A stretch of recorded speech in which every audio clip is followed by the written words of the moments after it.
joined by two of the UK's top comedians discussing tomorrow's papers. If it's an important story, we'll cover it, but we'll have some fun along the way.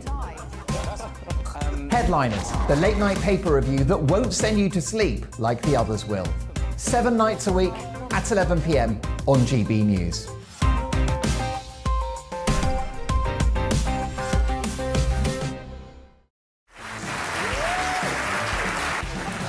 My name is Andrew Doyle. Join me every Sunday evening at 7 p.m. for Free Speech Nation. This is a show where we address current affairs and news stories of the week with the help of two wonderful comedian panellists. I brought in comics because I want to give it a lighter edge, and also they work for less. See you there.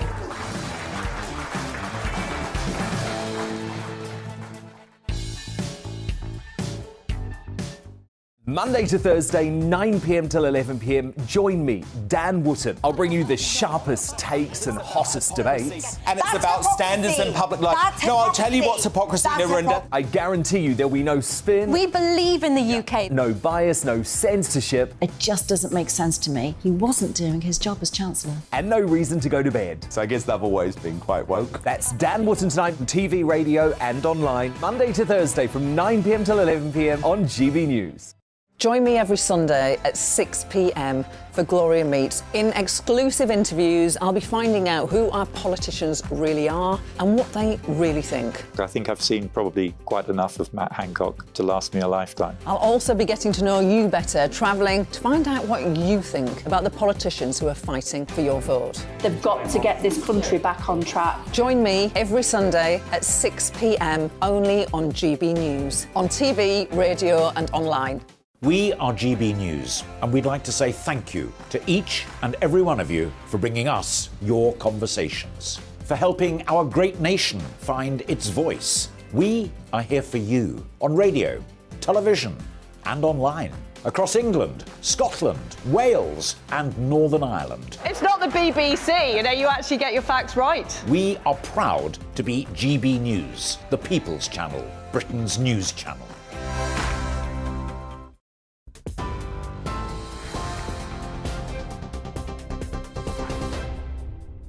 It's 11 o'clock. I'm Aaron Armstrong in the GB newsroom. Firefighters who are found to have bullied colleagues or been racist, misogynistic or homophobic will be sacked, according to the head of the London Fire Brigade. Commissioner Andy Rowe has promised a zero-tolerance approach after an independent review revealed a toxic culture within the service. The review found dangerous levels of ingrained prejudice against women, while colleagues from minority backgrounds were frequently the target of racist abuse. It was commissioned after a trainee firefighter took his own life in 2020. The government says the online safety bill will be updated next month to criminalise the encouragement of self-harm. The new offence would target that kind of online content, making it illegal to do so. The government says the changes have been influenced by the case of Molly Russell, the 14-year-old who ended her life in 2017 after viewing suicide and self-harm content. A woman's died and around 10 people are missing after a heavy storm triggered landslides on the Italian island of Ischia. The island, near Naples, was engulfed by heavy rain, causing a mudslide that flooded homes and swept away cars. Rescue efforts have been hampered by continuing bad weather. Dozens of people are reportedly stranded inside homes and hotels. Protests against coronavirus restrictions have erupted in China in response to the deaths of 10 people in an apartment fire linked to a lockdown. Demonstrators in the city of Urumqi claim efforts to rescue the residents were hampered by anti-COVID measures. Restrictions have been in place there since August. They are some of the most draconian lockdowns in the country. Earlier today, China reported a record number of coronavirus cases for a third consecutive day, putting further pressure on President Xi Jinping's zero-COVID policy. The former Scotland Rugby Union international Doddy Weir has died at the age of 52. Weir was diagnosed with motor neuron disease in December 2016. He won 61 caps for his country and was selected for the successful British and Irish Lions tour to South Africa in 1997. The Prince and Princess of Wales have paid tribute to the rugby legend, describing him as a hero and saying his tireless efforts to raise awareness of MND have been an inspiration. And Lionel Messi produced a moment of brilliance to keep Argentina's World Cup hopes alive in a 2-0 win against Mexico. Knowing defeat would end their campaign, Messi delivered after 64 minutes, taking one touch before finding the bottom corner of the net from around 20 yards out. Substitute Enzo Fernandez added a second late on. Argentina will advance to the knockout stages with a win against Poland on Wednesday. That's it, you're up to date. Now it is over to Steve and headliners.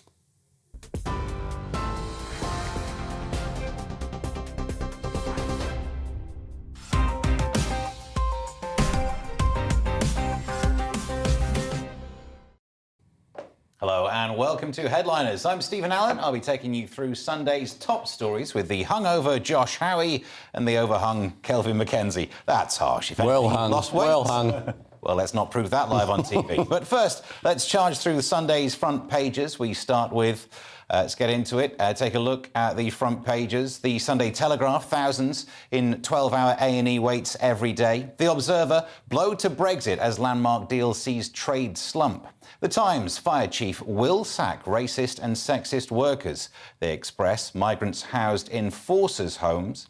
And The Sun, Andy Fury at gun guard axe. The Star reads, sprout of order, order. And those are your front pages.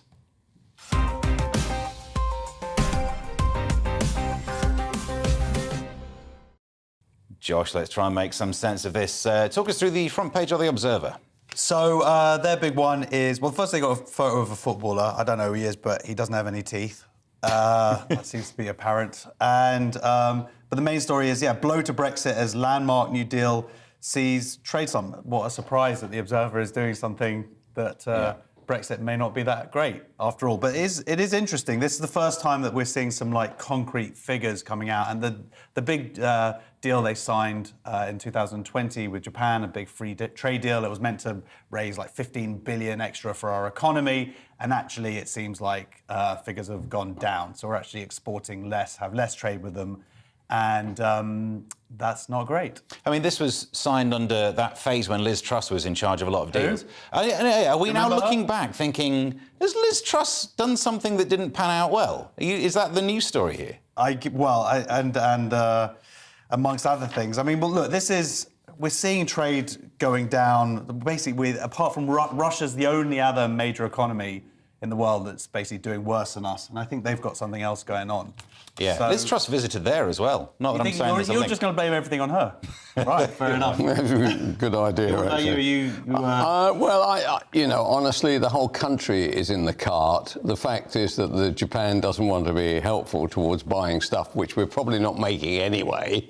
I don't see this as a big story, but it's a big story for the Observer because anything that looks as though the Tories haven't done very well is a triumph for them.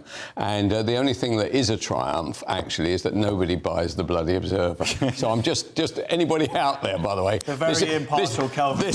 This is what it looks like if you ever worry on a book stand or on a newspaper stand. Nobody buys it. It sells about 170,000. More people see my rear end every day than see the Observer. Anyway, that's a separate story. Have you got an OnlyFans site? I'm thinking of having one. Proven. Good idea. Frosted window in the bathroom. That'll solve that.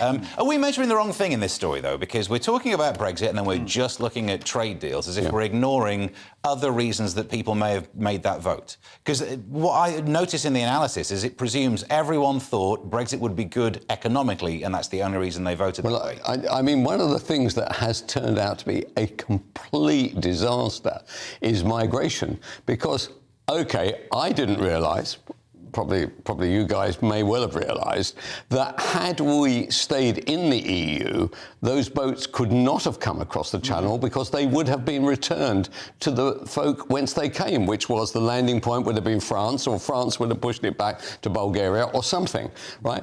I did not know that. And did anybody out there know that? No, well, it's interesting to see all of these... No, I mean, serious. That's a serious question. Did you know that? No. Right. I did know that we had more control over our immigration than we were using. Yes. So to pretend that being in the EU meant that's why we had that level of migration was wrong. We had to give everybody benefits and all of that stuff. That just was a lie. Yeah. But the other thing that's interesting... OK, but can I ask you this? If we went back and had the vote again, right, I was a Brexiteer, right? I voted Brexit, right? So, right, if we had that vote again and somebody said those boats cannot cross the channel if we vote Remain, what would be the answer there? My bet, right, and it's my you know, I've been kind of more right than wrong, bizarrely. I would say it'd be 70-30 the other way around. Well, they're already saying that it's about 65%, isn't it, of people saying now that they wouldn't have voted. Now, there are other reasons outside the migration, but the big thing for... If Rishi stands, absolutely no chance at all. But if there was a chance for the Conservatives, what would it be? The answer would be, I can solve the boat issue. And if somebody solved the boat issue, they would steam home. So I am absolutely shocked that I learned that I would have been better off if I'd voted the other way in terms of migration. There we go. Officially a Ramona. Never thought this would happen. No, I am officially a push the boat back person, and I don't care how I get it, either Brexit or Remain. But I'd argue that the Tories have messed up the country more than their focus on immigration, which is absolutely, I agree with you, immigration is a massively important topic, but right. I feel like the Tories have also done a lot. They haven't helped themselves. I totally agree, man. Totally agree. What else on the front page that's not Tory bashing? Well, wait a minute. Here we go. Police failings, a damning indictment of Tory rule. So yeah, the Guardian / Observer, they're doing their job to their 100,000-ish. Who aren't tuning into Kelvin's bottom. But yeah, this is also damning. The underfunding. There's 6,000 fewer police. There's shortages of detective, record low charging rates, and that's probably the biggest thing. Is like how many people are actually getting charged. That's where you really see the impact that these cuts have had. There was a good point, wasn't there, made by the Chief Constable of Greater Manchester only this morning, on the front page of the Times this morning, him saying that, in fact, that police officers spend too much time on Twitter and too much time, for instance, taking the knee or those kinds of issues, and not enough time on catching criminals and answering 999 calls. He was brought in because that was the situation in Greater Manchester. He clamped down on what he describes as this woke kind of issues. And what's happened? More suspects are being arrested and 999 calls are being answered. So it may well be a Tory issue, but there is another issue out there that police officers have come to believe that part of their job is being socially acceptable in society, i.e. dancing at Notting Hill and that kind of stuff. But those things have come in under the Tory government. Things like the criminal hate bill, which, you know, like the idea, these, you know, you've heard about these non-hate crimes. Crimes. You know, that stuff, that's Tory policy. So a lot of it came through with Cameron trying to kind of out-woke Labour. But it's also true that the police will spend less time on Twitter when Elon's done with it. So there you go, step in the right direction. Can we move to the Sunday Times, Kelvin? Talk us through the front page. Well, this was a story I think that actually broke last night, really, which was they have discovered, surprise, surprise, that there are a lot of misogynists and there are a lot of racists within the London Fire Brigade.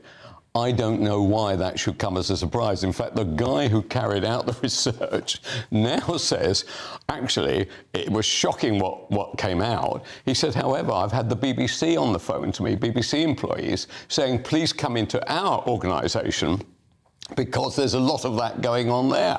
And I suspect that in any state organisation, you're likely to find more of this than you would in private enterprise, strangely. And why do you think that is? I think it's because people feel that they can get away with more in a kind of state, in the size of the state. Why is it it's always the police force, always the fire brigade, and now it's going to be the BBC? Why is it always these huge, humongous organisations that have all this stuff going on? I mean, for instance, as far as I know, there's none going on here, right? Is there?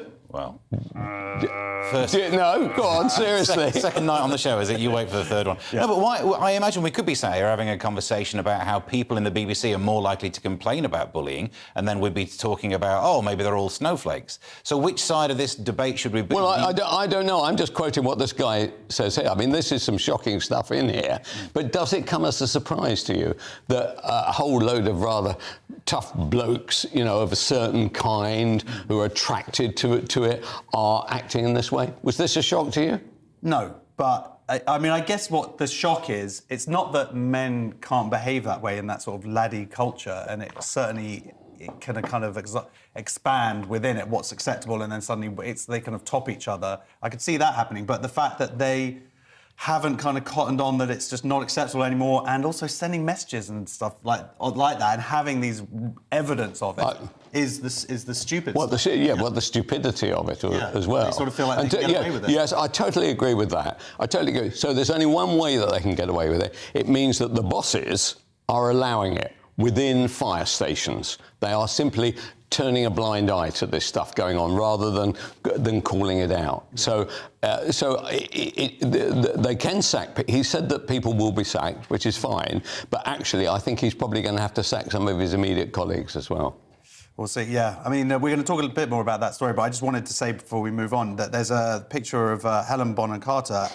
She is now the first female president of the London Library, which is great, but actually she used her inaugural speech to condemn the hounding of J.K. Rowling, and I think that's fantastic. When you see, you know, a lot of the younger stars of the Harry Potter series have sort of come out and condemned her, and that they've essentially made their careers off the back of her talent. So to see the adults in the room actually going, wait a minute, this is incredibly out of order. And there was an interesting thing this week where this journalist was hired to write an article proving how J.K. Rowling was transphobic. And she said, she put out a Twitter thing, said, I spent 3 months researching, reading everything, and there's literally nothing there. And it's just all hearsay. And that's amazing that they've gotten away with it for so long. What is amazing is that she has been so courageous about it, because when you think of what she's an author and she's a creative, and in that community, you know what they're like. I mean, you know, you guys are in that community. I do know what I'm like. Yeah, no, seriously, we would force. Anybody who doesn't have a conventional reaction to that kind of issue will suddenly lose work, be pushed on the outside. It's a very dangerous area for her. And because she was strong enough and she had enough money, she could stand up to them. And now Helen Bonham Carter's backing her up, which is just a great thing to see. Also, just a tiny other thing, Camilla picks her 6 ladies for company. I knew this was going to happen. So around the time when the Queen died, and then it was like, so now Camilla was the Queen consort, and I was like, I know they're going to be dropping that consort soon. And here we go on the front page of the Sunday Times. The Queen has appointed 6, so that the consort is now gone, and now she's officially the Queen, I guess. That is, you don't want to spend all your time bringing up the consort thing, do you? I think she should be a consort for a little bit longer. Let's just for me, the Queen is the Queen. And so I think this is just a little bit too soon. You didn't read that story and think, she's done what? From beyond the grave? Surely you knew exactly who they were talking about. I did, but I'm just being a bit petty, and it just annoys me a little bit, that's all. And there's also a story on the front page about what's happening in Manston. Oh, this is huge. No, Manston, I suspect that this is going to turn out into a kind of a major issue. So it looks as though, this is the Sunday Times reporting this, that there are 70 suspected diphtheria cases from Channel migrants who were then dispersed from Manston because there was such a huge row about it. There were literally thousands of people in there when there should only have been, I think, 1,500. And they've gone to hotels all over the UK, and 70 of them are suspected with diphtheria. Now, diphtheria catches very quickly. And so the next issue is could it possibly have spread around all these towns? I don't know. If it does spread around the towns, being a tabloid journalist, right, or I don't know whether the word journalist is correct, but anyway, a tabloid expert, I would say that the government will be in some degree of trouble. Now, it looks as though somebody has already died. There's at least one person has died, because 5 to 10%, according to this article, of people with diphtheria die. So this is not a non-serious thing. Now, you know, it begins to make the UK look more dangerous than going to Rwanda. So you might find some aspect of it which has some humour in it. But to be honest, I think it's a serious issue, and we'll wait to see over the next couple of days how this develops. Certainly, as there were warnings, I believe there's someone whose job it is to sort of follow all this stuff, did warn Stella Braben that public health director basically said, because they've just literally been carting everybody all over the UK, and they haven't been warning the local authorities and stuff, and they had these warnings saying, look, you can't do that, and then guess what? Of course, now that turns out why. Yeah. So, yeah. And we'll move in. We'll finish this section by looking at the Sun on Sunday. Sun. Kelvin, we'll jump to this story about Prince. Right, now this is big story here. So it's bad for Prince Andrew. Now, he hasn't got anywhere to go, so I don't know what his problem really is, but he lives at Windsor and spends most of his time on a horse.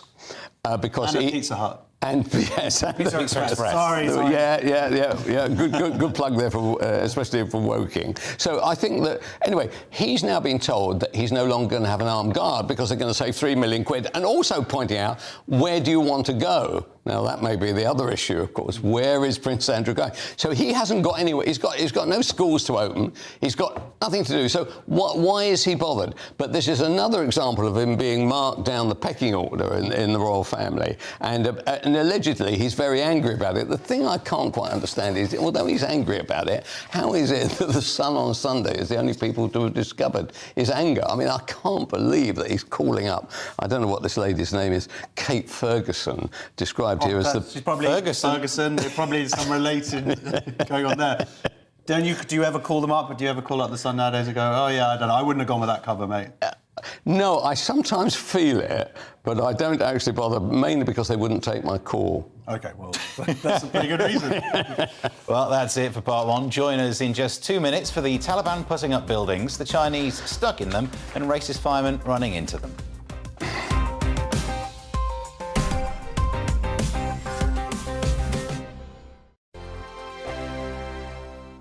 We are GB News, and we'd like to say thank you to each and every one of you for bringing us your conversations, for helping our great nation find its voice. We are here for you on radio, television, and online, across England, Scotland, Wales, and Northern Ireland. It's not the BBC, you actually get your facts right. We are proud to be GB News, the People's Channel, Britain's news channel. Every Friday and Sunday night from 9, it's Mark Dolan Tonight. We're on the same page again. There's something good happening. Let Ian finish. Don't be such a cranky. That mini budget was the tip of the iceberg. And on Saturday, my show just got bigger. From 8, it's Mark Dolan's Saturday Night In. You can't govern a country if you can't speak. Stop talking. My God, we reached the end. I've never been early in my life. Only on GB News, the People's Channel. Hello there, it's Eamon Holmes here from Breakfast on GB News. We're not just on your television and your screens, you know. We're on DAB plus digital radio, so you can listen to your favourite shows on the move. If you've not yet listened to GB News Radio, it's very simple. We're on your radio player and TuneIn apps, on your smart speaker, phone or tablet, or online at gbnews.uk. Take us with you wherever you go. GB News Radio. You never have to miss a moment of the People's Channel. Monday to Thursday, 9 p.m. till 11 p.m. Join me, Dan Wootton. I'll bring you the sharpest takes and hottest debates. And it's about standards and public life. No, I'll tell you what's hypocrisy, Narinda. I guarantee you there'll be no spin. We believe in the UK. No bias, no censorship. It just doesn't make sense to me. He wasn't doing his job as Chancellor. And no reason to go to bed. So I guess they've always been quite woke. That's Dan Wootton Tonight on TV, radio and online. Monday to Thursday from 9 p.m. till 11 p.m. on GB News.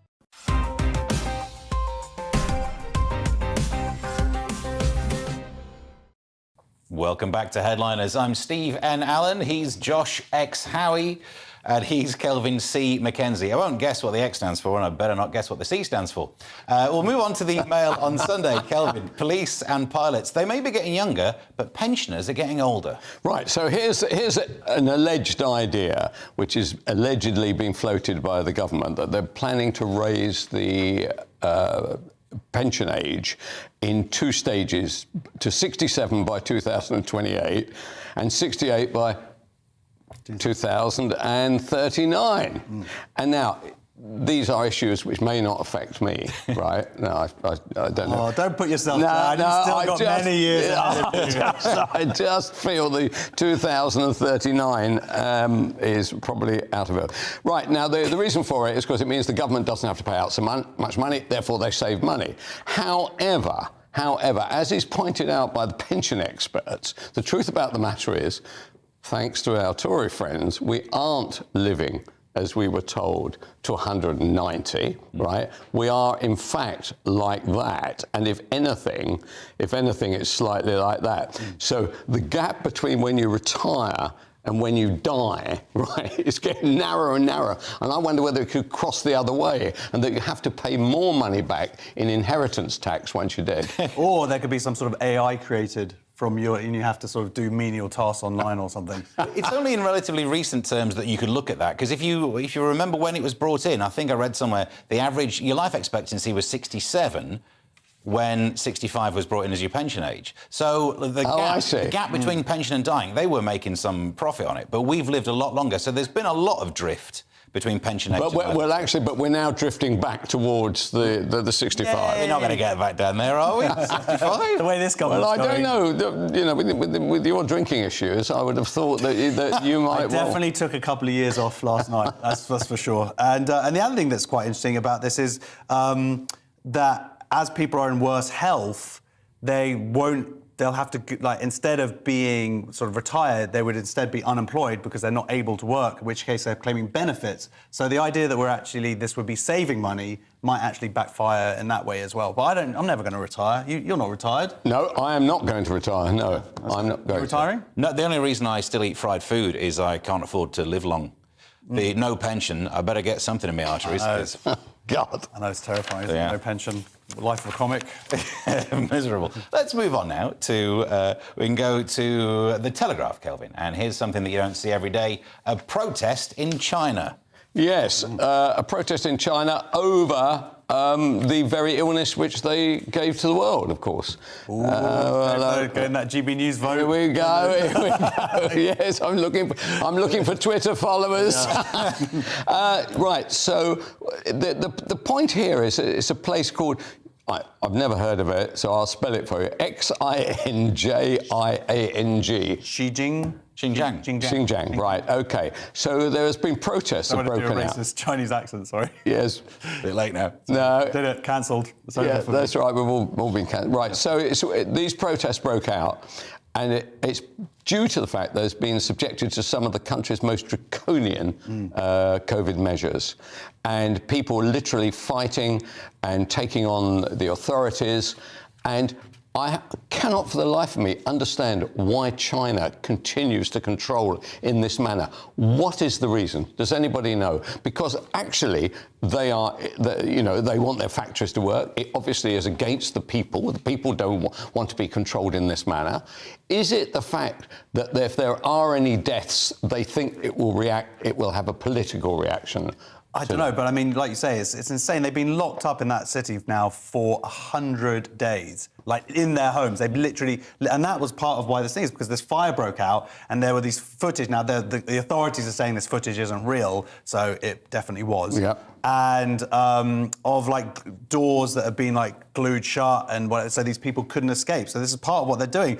But I totally agree with you. It's mad, and I think also because they made a big deal about developing their own. Injection and whatever, but supposedly vaccine, it doesn't work as well, and that's part of it. But it's unless, of course, it could be that he knows the big boss man, Xi Jinping. Yeah, God, look at you with your pronunciations. And all that. Exactly. He might know something about COVID that we don't. Follow me on Twitter.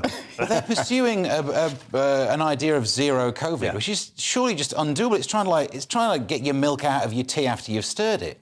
You can't get zero of a virus. I mean, it's clearly not working. They're locking people in buildings for 100 days, and they're having loads of cases. Because it's this time of year again. This is what happens. Yeah, and the other thing I just want to say was that one of the ways that they're protesting, and I've never seen this before, is by actually singing the national anthem. because it's got the line in it, rise up those who refuse to be slaves. So they're so afraid of... Because there's cameras everywhere there, so they film them and say, you were at this protest, you're against the government. But if you're there singing the national anthem, it's their way of it's only a matter of time before they get charged with singing that particular line, which they say is a Western conspiracy to bring down this great government. What was the line? What was it? Rise up those who refuse to be slaves. But it's like us being done for sort of singing God, God save us gracious King. Are we meant to say King? You are supposed to say King. Queen consort. The Josh, sports washing is not going particularly well for Qatar. No, I think Qatar is really going to regret holding this football. So the World Cup, Qatar reviews investments in London after tube ads are banned over the country's anti-gay laws. So this is not just the tube, it's on buses and taxis. And essentially, and someone made a decision working for TfL and said, no, we're not. And actually, it turns out they have banned a bunch of countries who have these kind of anti-LGBT, God, I hate just the laws, and Pakistan, United Arab Emirates and stuff. So what they've specifically banned is like travel adverts, and rightly so, because they would basically, if there's a travel advert saying, come to Qatar, it's really interesting, then that really fails the advertising standards thing anyway, because it's insanely boring. What should they ban come to China?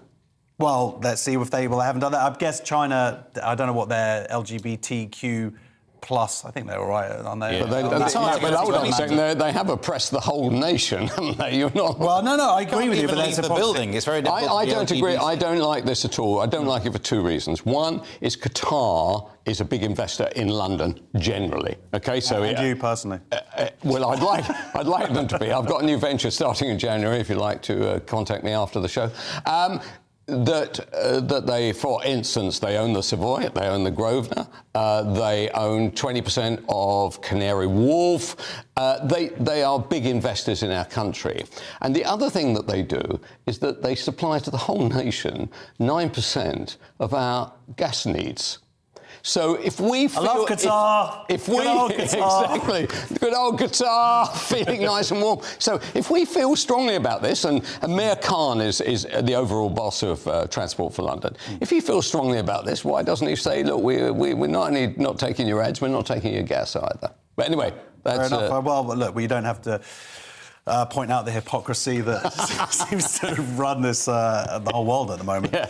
But yeah, they're saying they're going to take their money out a lot, but they're not threatening to take it out of the UK. They're saying we're going to forget you, London. We're going to go off. We're going to Hull. Yeah. We're going to invest in Hull and buy all of Hull. Buy all of Hull. Wow. Yeah, but much cheaper. The Sun on Sunday, Kelvin, and there's a lot of bad press about this World Cup, but it's gone well for at least one group.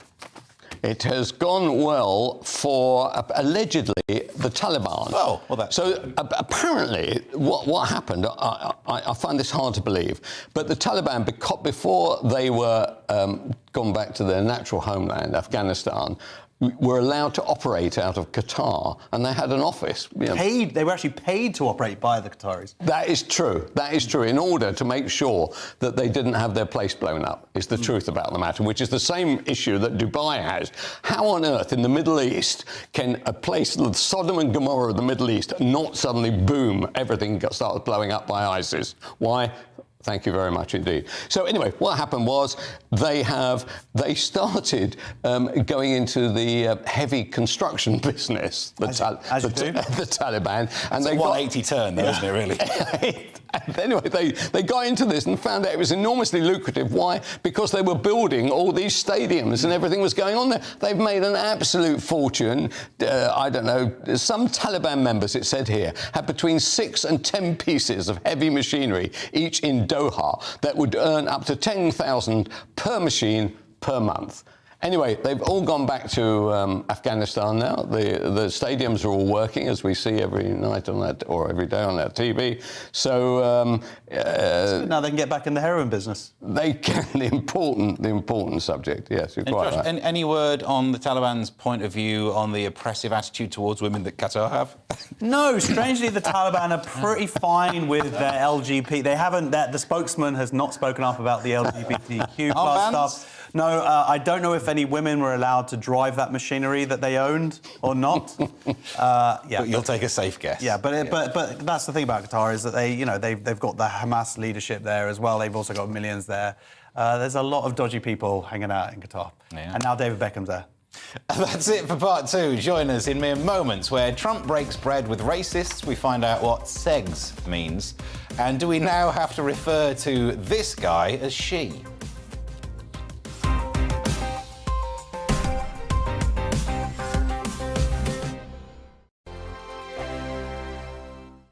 Monday to Thursday nights on GB News. At 6, it's Dubes & Co. 7 o'clock, Farage. At 8, join Mark Stein. And at 9, Dan Wootton Tonight, followed by Headliners. On TV, radio and online. This is GB News.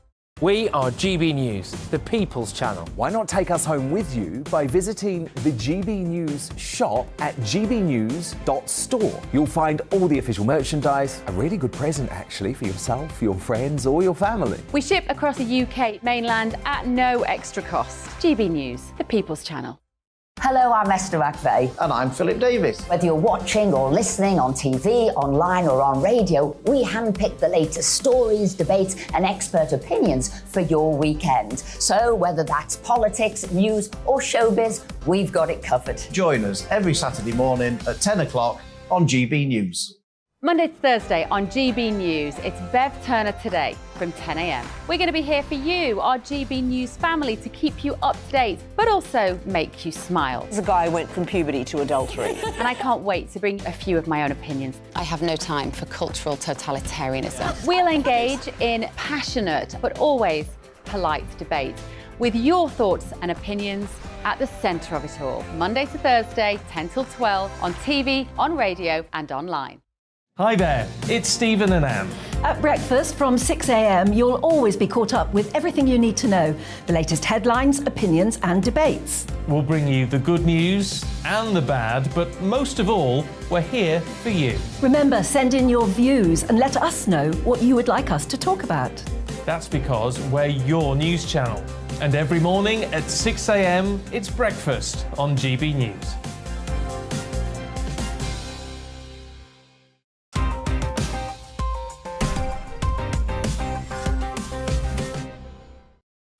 Welcome back to Headliners. Let's jump straight into The Observer, Josh. And Donald Trump got on well with a white supremacist. Shocker. Surprise, surprise. And also a black white supremacist. Yeah, Kanye was there. Yeah. So Trump condemned for dining with white supremacist Nick Fuentes. Nick Fuentes is not one of those ambivalent, like, oh, could he be a little bit racist, as he said? No, he's just an out-and-out proper racist, proper anti-Semite, proper Holocaust denier. Like, he's the real deal. And Kanye West, who the good old friend of the Jews, hi Kanye, nice to see you, shalom, went to have dinner and took along this guy Nick Fuentes with Trump at his Mar-a-Lago resort in Florida. And now a lot of people are criticising Trump, including a fair few Republicans as well. And Trump has sort of said, oh, I didn't know that Kanye would be bringing him along with him. Well, it's like, OK, mate, but you did know that Kanye tweeted out a few weeks ago, DEFCON to the Jews. So you knew that, and has had arguably some anti-black racism that he's also been sort of pumping out there. So, this is further evidence. I know that there's a lot of people out there, and every time I mention Trump and say that I don't like him, I get a bunch of tweets, and there's some big fans, and I can argue, yes, he's a disruptor, and he didn't get everything wrong. There are some things I agree with, and all of that, but I still fundamentally do not believe Trump to be a good human being. And this is not the behaviour of a world leader. His marbles were obviously in fairly short supply anyway, and being out of office has not been good for Trump. He is clearly suffering either because of all the court cases that are coming his way, which are either going to cost him a lot of money or might even be more serious than that. But to go to dinner with a well-known anti-Semite in the United States. I've lived in the United States, right? If you do that, you are in serious political trouble. So I cannot, for the life of me, work out why he would consider that a good idea. And I can't even understand why he would consider a good idea to see Ye, you see. Oh, you go. I'm sorry. I'm so sorry. I was going to interrupt you during your monologue. Oh, sorry. You were offended on Kanye's behalf. I was. Were you? Well, yeah. Do you know, it was interesting that that Kanye wants to be president and offered the vice president role. Well, that could be the thing. I was thinking there could be some conspiracy thing going on here, that Kanye deliberately took this guy along to then mess up Donald Trump's sort of re-election campaign, to then push himself in. And maybe even Kanye, the whole thing, he loves Jewish people, and this whole thing has just been like a deep sort of conspiracy. What do you know? Well, I'm worried for your people, because he tweeted at Instagram this thing about going DEFCON 5, and Twitter, yeah. And then could actually go DEFCON 5. If he's just a musician, that's just a He was phrase. only going DEFCON 3. He was saving DEFCON 5. Was he? But that's later on. Take it all back. No, I mean, I guess I would like to listen to his albums again. That would be really nice. Kanye, please stop being a big old anti-Semite. I'd be very grateful to you. I'm sure he's watching. My playlist would really appreciate it. To The Observer, Kelvin, and Elon Musk sent out another tweet trying to get our attention. What was he talking about this time? Well, I don't think he has to try very hard to get anybody's attention, does he, Elon Musk? I mean, it's an amazing guy. So he says, forget Trump, DeSantis is his guy for 2024.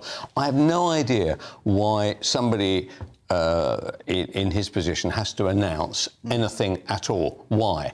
Why? Because all it would do is, oh, you're a Republican, therefore you're this, you're that, you're not the other. You know, Elon Musk is a massively clever bloke, and why he feels he has to be in the front of everybody's mind, he's going to be in the front of everybody's mind anyway because of his wealth. Why does he need to say anything about anybody in politics? How do we know whether DeSantis is end up going to make the run or not? He wants to make the run, but in American politics, it's astonishing how many of them fall over before they ever get there. So I wish he wouldn't do it. However, what I do believe is by firing basically 3/4 of his Twitter employees is a good thing in one respect. In the thing is losing $4 million a day. And if you've ever sat in a business where you're even losing £1,000 a day, something has to happen. And I'm afraid out the door. So I expect Twitter to be a great success under Elon Musk. We've all done Edinburgh. I know what it's like to lose the least.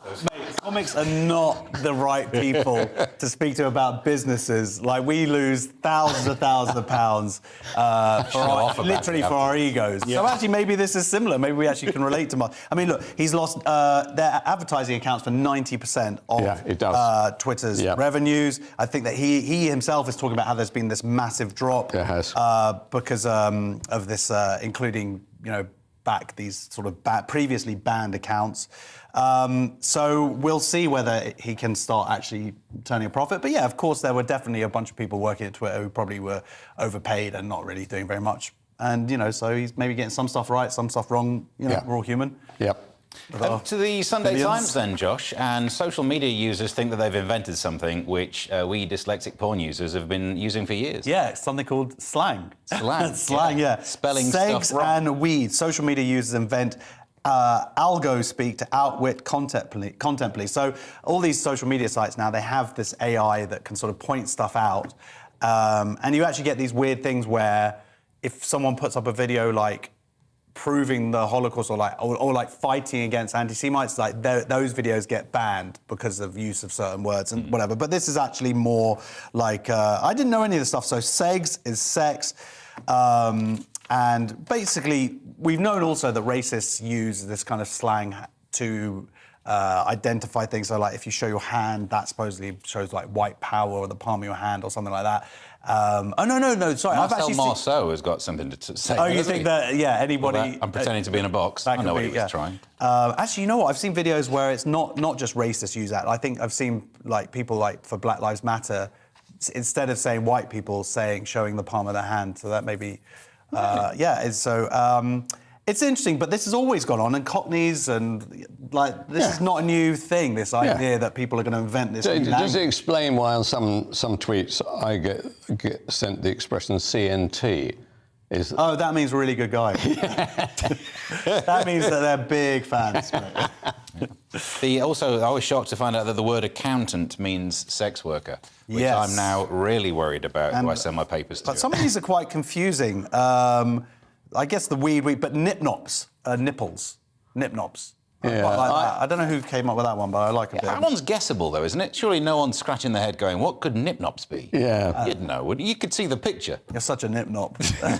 And why does corn emoji equal porn? What is that? You see... I don't know why you're asking me, Calvin. No, but look at it this way. You talked about Cockney slang, apples and pears, and that kind of... I'm going to draw you a picture. Go on, then. It's more of a Nigel Parrish Depends thing, on if you've got, like, some monkeypox on your... Either that is a low-yield wheat. I still don't get it. Still don't get it? Oh, is that right? OK, fine. Let's move to the Independent, Kelvin. The chief exec of Mermaids has found her legs. Yes, that's no weeping, I would imagine, anywhere, either in the charity business or in the general populace on this lady. So her name's Susie Green. She's been, for 6 years, she's been chief executive of a transgender children's charity called Mermaid. Now, there's been a lot of press about it just lately, and you can always tell when somebody's just been slung out the door. It never happened to me, by the way. When I've been fired, nobody ever says this, but normally we wish her all the best for the future. that absolutely is not true. They very much hope she falls down a rather large hole very quickly.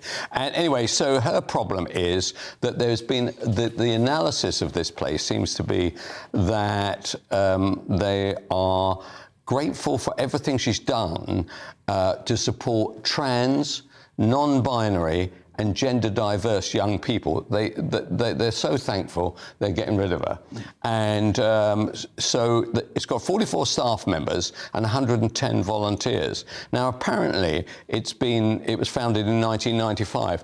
I don't know a lot about this charity. What I do know is that she instituted a legal action, the first in its history, between a charity and another charity called the LGB Alliance, which has been critical of gender ideology. So you can see where the issue there is. They have their belief. These people, LGB Alliance, have whatever their belief is.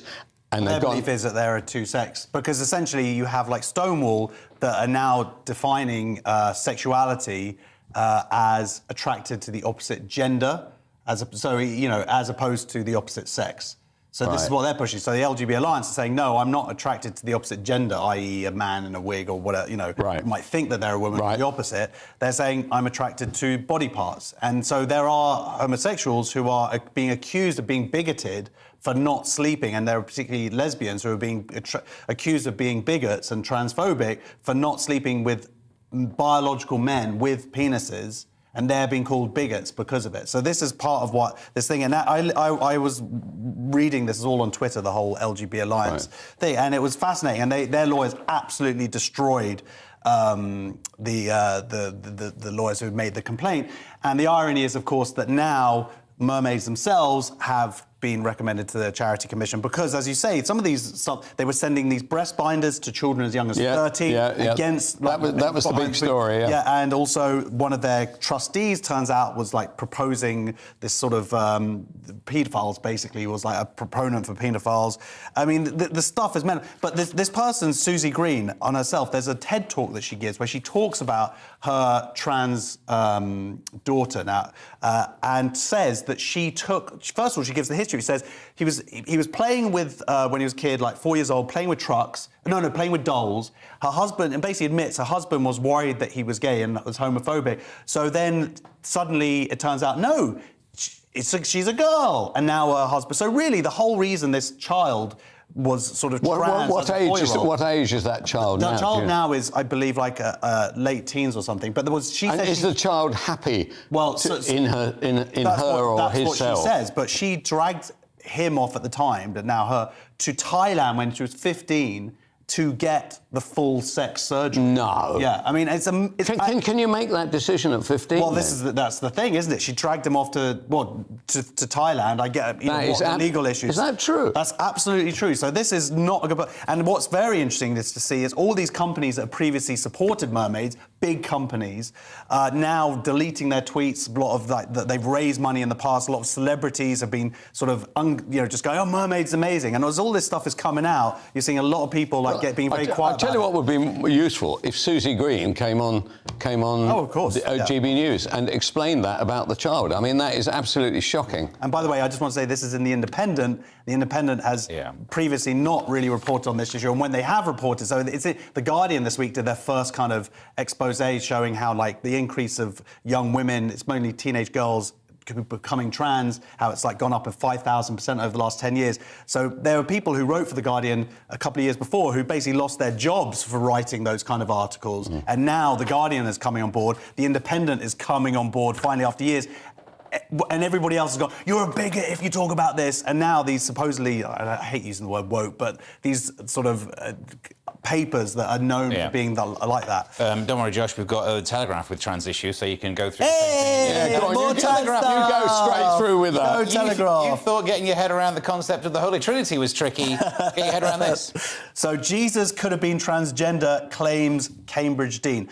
Actually, that's a slight lie. What it is someone gave a talk at Trinity College Chapel, this guy called Joshua Heath, a junior research fellow, and he displayed a bunch of art and said, look, this could, there's a focus on a wound, and said that could be a vagina and whatever. And so maybe... for that. Yeah, exactly. And basically a bunch of people complained. There was one person in tears because essentially saying that Jesus could be trans. And have they misunderstood transubstantiation? Oh, is that what it is? Yes. I'm sorry. I'm not au fait on those the Christianity, I'm afraid. But Jan, you find it absolutely astonishing that so much of our debate seems to be taken up with trans. Because it's such a huge and I believe important subject, because it's anti-science. It incorporates a lot of the wider cultural, these are the cultural wars or whatever. But it's about science. It's about women's rights. It's there's should women be more worried about it than men should be? Well, they absolutely, and that's why most of the people who certainly started arguing back were women. They were the first people to identify problems in terms of women's sport, women's prisons, and they were the first ones doing pushback. People like J.K. Rowling, and for that they lost their jobs, they got death threats, rape threats. Yeah.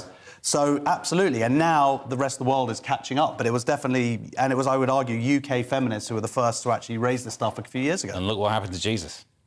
So, very quick break now. Join us for the last section, where we'll find out why you should chat up some philosophy students, why you should like to have dinner with a group of nudists, and would you pay $3 grand for this famous rug?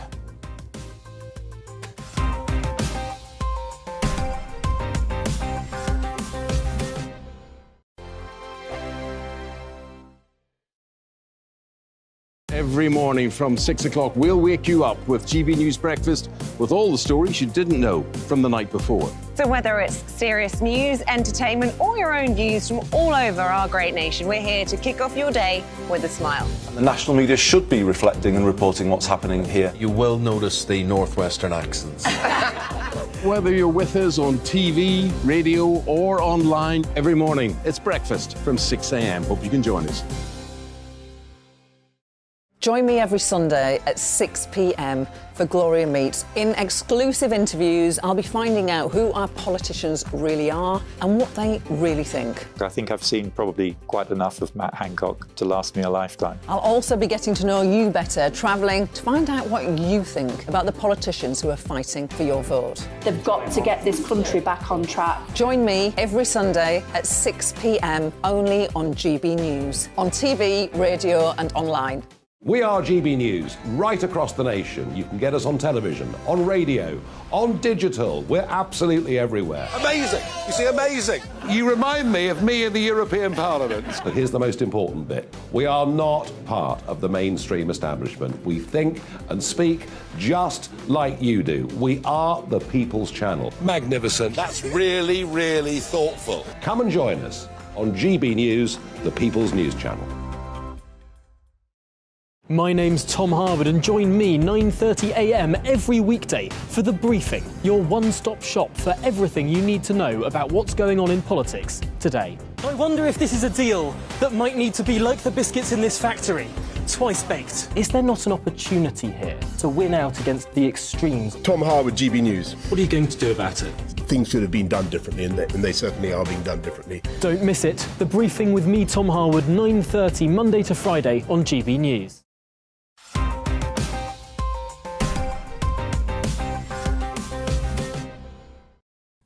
Welcome back to the final part of Headliners. We move to the Mail on Sunday. Josh, which students are most up for having sex? I'm asking this because of the story and not for personal reasons. Indeed. Philosophy students. So the headline is Platonic Love, Platonic Plato. Do you get it? Hey?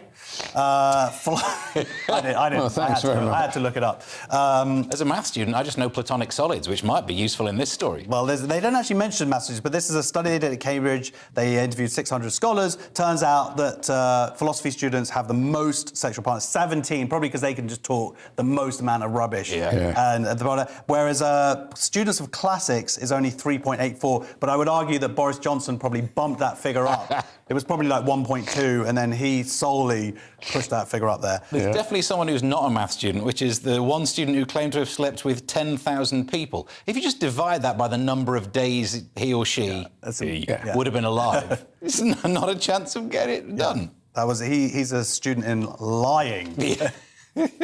Let's move on now to, it's keeping the same theme, I'm afraid, but Sunday Times, Kelvin. Over 50s are having more sex, but you've got to do something before your pension kicks in. Exactly.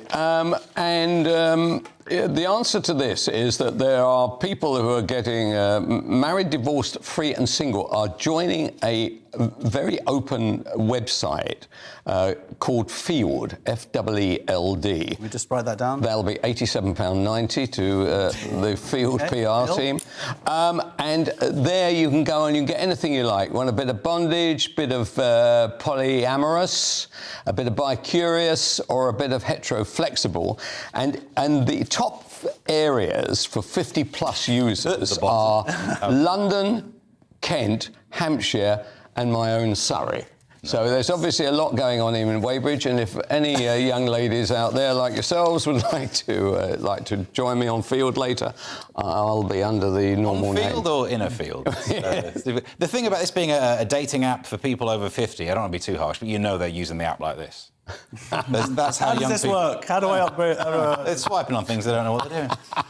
Mail on Sunday, Josh, and a naturist dinner had to be cancelled. Bad news for the members. Thank you. Private dinner for naturists and pub is cancelled after locals fear it could distract drivers. So I've never heard that as an example there of the reason. They were worried that cars would sort of be going past the windows and be like, blah! These poor old naturists are really sad about it. I don't know if soup was on the menu.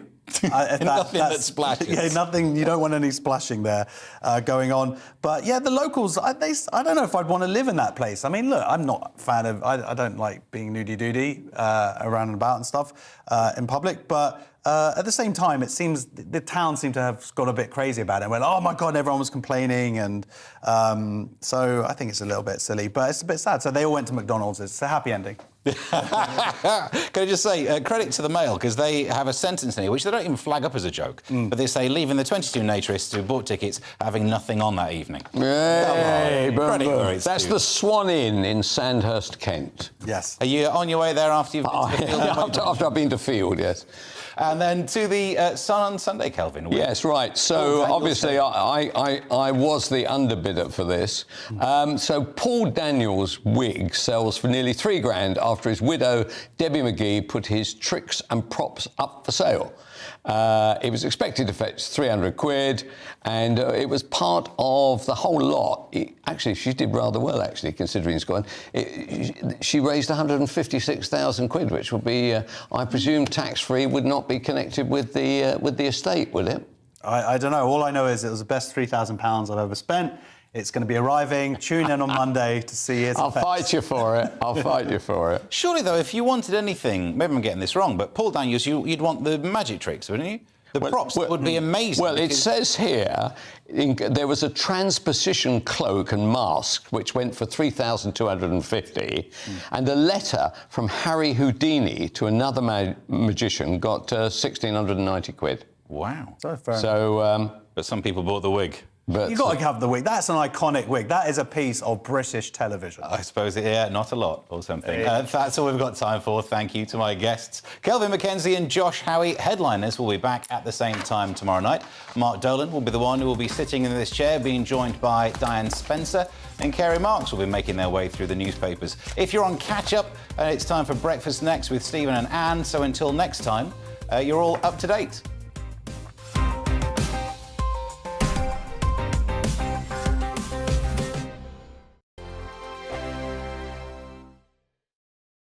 I'm Mark Dolan. Join me at 11 on GB News for Headliners, in which I'll be joined by two of the UK's top comedians discussing tomorrow's papers. If it's an important story, we'll cover it, but we'll have some fun along the way. Headliners, the late-night paper review that won't send you to sleep like the others will. 7 nights a week at 11 p.m. on GB News.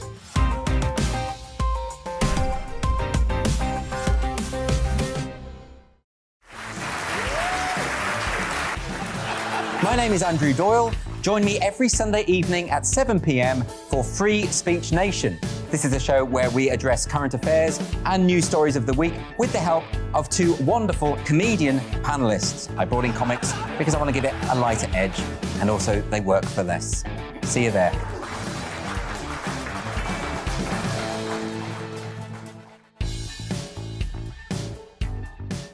Hello, I'm Michelle Dewberry, and you can join me every weekday 6 till 7 on Jubes and Kerr. Me and my panel will get stuck right into the day's events, and I can tell you, in fact, I can warn you, expect some robust debates, some strong opinions and perspectives from both sides of the fence. It's about you at home as well. I love to read out all of your comments, or at least as many as I can. So join me, Michelle Dewberry, Monday to Friday, 6 till 7 on Jubes and Kerr. I'm Mark White. As GB News Home and Security Editor, I cover those key issues that are so important to you. Our authorities, our communities doing all they can to combat violent crime. With the public services under unbearable strain, why are we still failing to control our borders? Defence, the first priority of any government, has been continually hollowed out. Can we trust our politicians to protect the armed forces? Join me, Mark White, on GB News. Join my show Farage, 7 p.m. till 8 p.m. Monday through Thursday, and there you will get opinion, analysis, debate, and I'll cover stories that nobody else dares to touch. You've been cancelled. Join the club.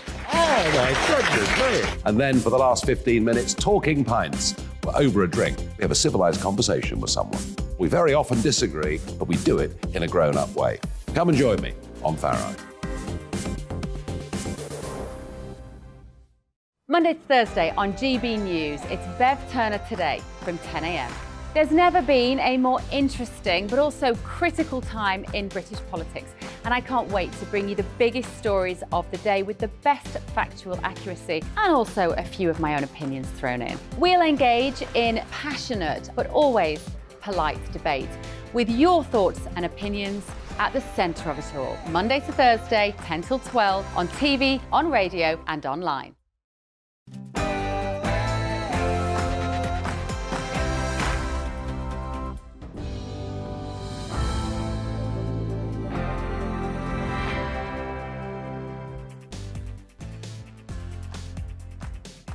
Live on GB News TV and on radio. Tonight on the programme, plenty of people have had to change their weekend plans because of train strikes today, and more disruption is planned over Christmas. We'll be talking about the problems these strikes can cause. If you've been to the supermarket this weekend, you may have noticed a severe shortage of eggs. We'll be asking why some shops are rationing such a staple of our diet. A hit streaming TV show called Ancient Apocalypse has been branded the most dangerous show on Netflix. We'll be asking later if that's really the case. Here to help me answer that and the other questions of the day, tonight's panellists, Ingrid Tarrant and Emma Webb, who are good friends of the show and require no further introduction. But first, an update on the latest news from Aaron Armstrong.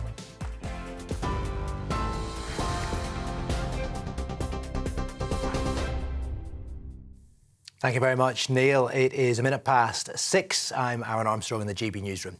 The head of the London Fire Brigade says firefighters face being sacked if they're found to have bullied colleagues or been racist, misogynistic or homophobic. Andy Rowe has promised a zero-tolerance approach after an independent review into the culture within the service. The report revealed accounts from a black firefighter who had a noose placed by his locker, women being groped and people having their helmets filled with urine. The review was commissioned after a trainee firefighter took his own life in 2020. We're going to conduct a 5-year case review, so we look back across all those cases, those terrible behaviours, those examples of bullying and harassment, which have been considered before in AFB, and put them back through that externally accredited process. And I do expect some people to be dismissed as a result. We will become the first service in the country to wear body-worn video cameras to ensure both the safety of our own staff and to reassure the public. So those are examples of what we're doing immediately. A woman's died and around 10 people are missing after heavy rainfall triggered landslides on the southern Italian island of Ischia this morning. The muddy path cut through a port town, collapsing buildings and sweeping cars into the sea. Dozens of people are reportedly stranded inside homes and hotels as rescuers continue to search for victims. Meanwhile, yellow weather warnings are in place for large parts of the UK. A warning by the Met Office for rain and strong winds is affecting southern England, Wales and Scotland. The warnings in Wales and England will remain in place until 3 a.m. Ukraine's President Volodymyr Zelensky has hosted a food security summit with the Prime Ministers of Belgium, Poland and Lithuania and the President of Hungary. Zelensky says approximately 6 million people are without electricity in Ukraine following a series of Russian attacks on the country's infrastructure this week. The mayor of Ukraine, Vitaly Klitschko, in fact, the mayor of Kyiv, Vitaly Klitschko, claims around 70% of households in the capital still have no power. It comes as the United Nations calls for humanitarian aid for people in Ukraine who've been left without power following those Russian missile attacks. Meanwhile, British military intelligence says Russia's removing nuclear warheads from old cruise missiles before using them on attacks in Ukraine. The MOD says the move highlights Moscow's low stock of long-range missiles.